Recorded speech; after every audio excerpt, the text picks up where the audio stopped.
नमस्कार, अस्सलाम वालेकुम, सत श्री अकाल, जय झूलेलाल। मैं हूं जी प्रेम मटलानी और आप देख रहे हैं हालत हाजरा का प्रोग्राम।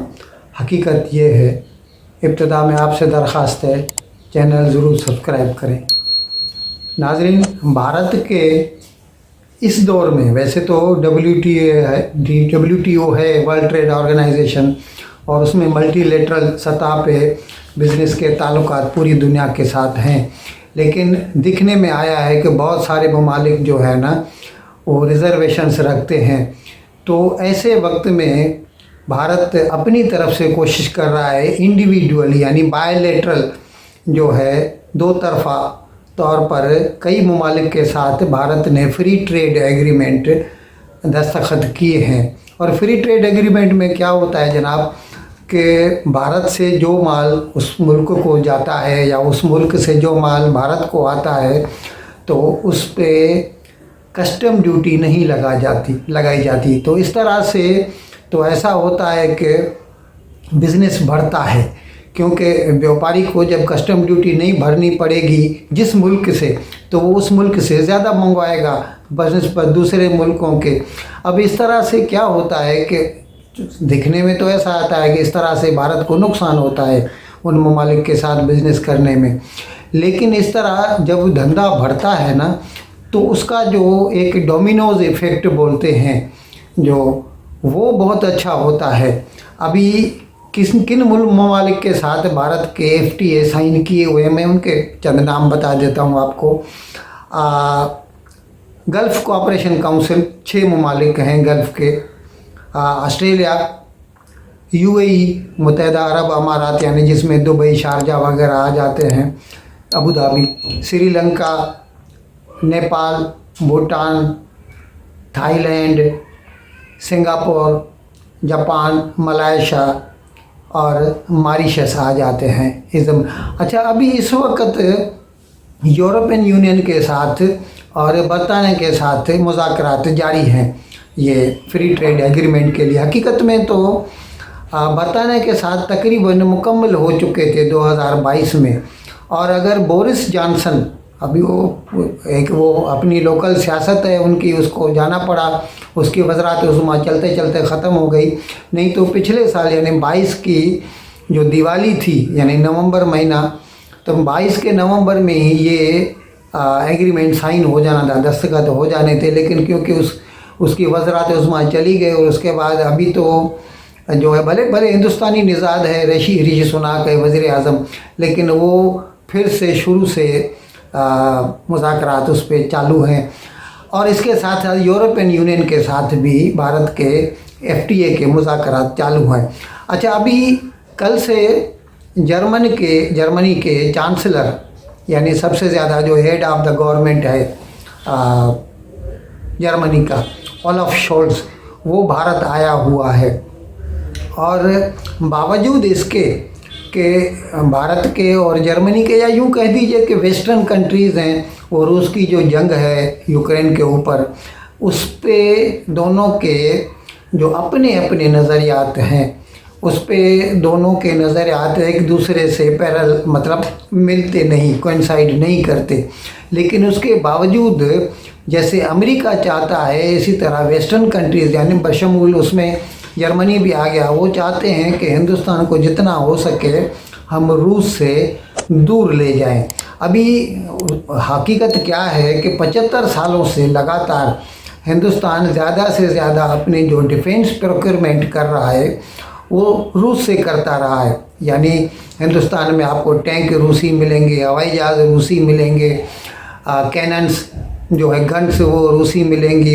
ये अलग बात है कि 2-4 साल पिछले से आस्ता आस्ता भारत डाइवर्सिफाई कर रहा है, लेकिन फिर भी अभी तक यूँ कह सकते हैं कि तकरीबन 80% हिंदुस्तान में जो डिफेंस हार्डवेयर है वो रूस से ताल्लुक़ रखता है। अभी हिंदुस्तान को सबमरीन बनाने हैं, सबमरीन हिंदुस्तान के नेवी के लिए पुराने हो चुके हैं और टेक्नोलॉजी रोज़ बरोज़ बदलती जा रही है। तो नई टेक्नोलॉजी के साथ to go with the times Hindustan चाहता है कि वो अपना सबमरीन्स का जो उसका जो स्टॉक है उसमें तब्दीली लाए।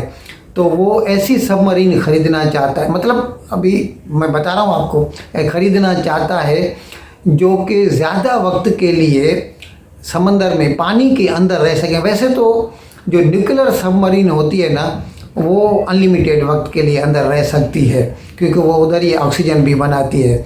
लेकिन दूसरी जो सबमरीन होती है नॉर्मली, वो 15 दिन के बाद उनको बाहर आना पड़ता है। तो अगर दुश्मन के वाटर्स में हो तो ये बहुत रिस्की हो जाता है। इसलिए ये अभी एक ख़ास किस्म की सबमरीन जो टेक्नोलॉजी है, ये सिर्फ जर्मनी को ही है। वैसे तो रूस को भी है, फ्रांस को भी है और साउथ कोरिया को भी है। तो लेकिन इसमें सबसे अच्छी जो टेक्नोलॉजी है ना, वो जर्मनी की और साउथ कोरिया की है। जर्मनी की एक कंपनी है थाइसेनक्रुप, ये वो कंपनी बनाती है। और साउथ कोरिया वाले जो बनाते हैं, जर्मनी वालों का तो उनके ऊपर केस किया हुआ है कि तुम लोगों ने हमारी कॉपी की हुई है। तो इसका मतलब ओरिजिनल टेक्नोलॉजी जो है ना, वो जर्मनी की है।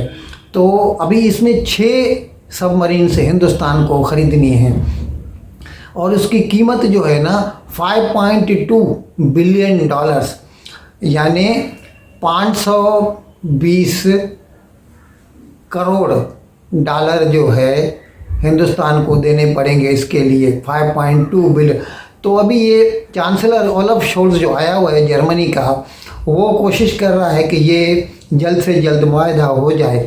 अच्छा, इसमें हिंदुस्तान की ये शर्त रही है हमेशा से, और रूस कभी इसमें पीछे नहीं रहा कि भाई आप जो भी मुझे चीज़ें देंगे, वो समझो पहले एक आध चीज़ आप सीधे सीधे अपने कारखाने से बेच दें, लेकिन बाद में उनको यहाँ हिंदुस्तान में बनाया जाए, यानी उसकी टेक्नोलॉजी ट्रांसफ़र भी हो। तो टेक्नोलॉजी ट्रांसफ़र के लिए हिंदुस्तान में भी उसकी फैसिलिटी चाहिए। तो यहाँ पर जो है उनके मतलब मुज़ाकरात हो रहे थे। एक कंपनी है बम्बई की, मज़गांव डाक लिमिटेड, और दूसरी भी बम्बई की है, लार्सन एंड टूब्रो इंजीनियरिंग बेहीमोथ है, बड़ी कंपनी है। तो लेकिन वो अभी लगता है कि उनका जो है वो एग्रीमेंट मज़गांव डाक के साथ हो जाएगा। और ये कोशिश कर रहे हैं जनाब ओलफ शोल्ज जो जर्मन चांसलर हैं कि मोदी बात मान ले उनकी और ये आर्डर उनको मिल जाए। और इसके साथ साथ वो यहीं पर हिंदुस्तान में ये जो 6 सबमरीन हिंदुस्तान में ही बनाई जाएंगी और उसकी टेक्नोलॉजी भी ट्रांसफ़र हो जाएगी। नाज़रीन, पाकिस्तान के साबिक़ वज़ीर आज़म जनाब इमरान ख़ान, उनको ममनुआ फंडिंग केस में इलेक्शन कमीशन ऑफ पाकिस्तान ने मुजरिम करार दिया था। तो उसके बाद उनके अरेस्ट वारंट निकले थे, तो उससे बचने के लिए उन्होंने बेल बिफोर अरेस्ट ले लिया था। तो अभी FIA के पास ECP ने क्या किया, वो केस भेज दिया FIA federal investigation agency Pakistan के पास कि आप इसकी तफ्तीश करें मुकम्मल। तो उन्होंने नोटिस निकाला इमरान ख़ान को। तो इमरान ख़ान को जो 3 दिसंबर को गोली लगी थी, तो उसके बाद तो उसको जैसे बहाना मिल गया है, मैं घर पे हूँ। ये अलग बात है कि इसके लिए वो रावलपिंडी जा सकता है, उधर जाकर जलसा कर सकता है, लेकिन बाकी कोर्ट में आने के लिए वो बोलता है मैं घर पे हूँ, मैं नहीं आ सकता। तो इसीलिए वो FIA की जो समन आते हैं उसके पास, उस पर नहीं आता। तो अभी FIA ने वो जो बैंकिंग कोर्ट जिसमें ये केस चलेगा, वहाँ पर उन्होंने एक दरख्वास्त दी है FIA वालों ने कि ये जो इमरान ख़ान सर्टिफिकेट देता है अपनी अस्पताल का, वो जो लाहौर में उसका कैंसर हॉस्पिटल है, Shaukat Khanam memorial trust SKMT hospital जो है, उसके डॉक्टरों का, अभी ये इसका मालिक है, उसके डॉक्टरों को कुछ भी बोलेगा वो लिख देंगे कि नहीं साहब ये तो नहीं जा सकता। तो इसीलिए उन्होंने ये दरख्वास्त की है बैंकिंग कोर्ट को कि इसका जो मुआयना है, इसका जो एग्ज़ामिनेशन है, वो किसी सरकारी अस्पताल के डॉक्टरों से कराया जाए।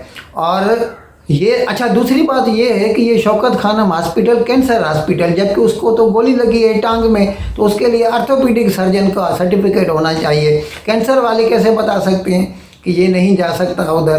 तो इसीलिए उन्होंने FIA वालों ने बैंकिंग जज के पास ये दरख्वास्त दी है कि आप ये हमें इजाज़त दें, हम इसका इंडिपेंडेंट एग्जामिनेशन करवाएं, यानी दूसरी अस्पतालों के डॉक्टरों से। इस सिलसिले में बैंकिंग कोर्ट की जो जज हैं मोहतरमा रक्षंदा शाहीन, उन्होंने इमरान ख़ान को नोटिस निकाला है और उन्हें हिदायत दी है कि वो 28 फरवरी, यानी आज 26 है, परसों वो आके जवाब भी जमा कराएं और जवाबात दें उधर आके कोर्ट में। नाजरीन, इमरान खान की जेल भरो तहरीक तो अभी एक मजाक बनकर रह गई है, ड्रामा है, नाटक है। आप चाहें तो देख सकते हैं, वो दिखाते हैं। अभी कल जैसे उन्होंने ये मुल्तान में किया, ये हर रोज़ किसी न किसी एक शहर में यह ड्रामा करते हैं। पहले उन्होंने लाहौर में किया और फिर पेशावर में किया और फिर वो डेरा इस्माइल खान में किया, वो जो कौन अली अमीन गंडापुर का शहर है वहाँ पर।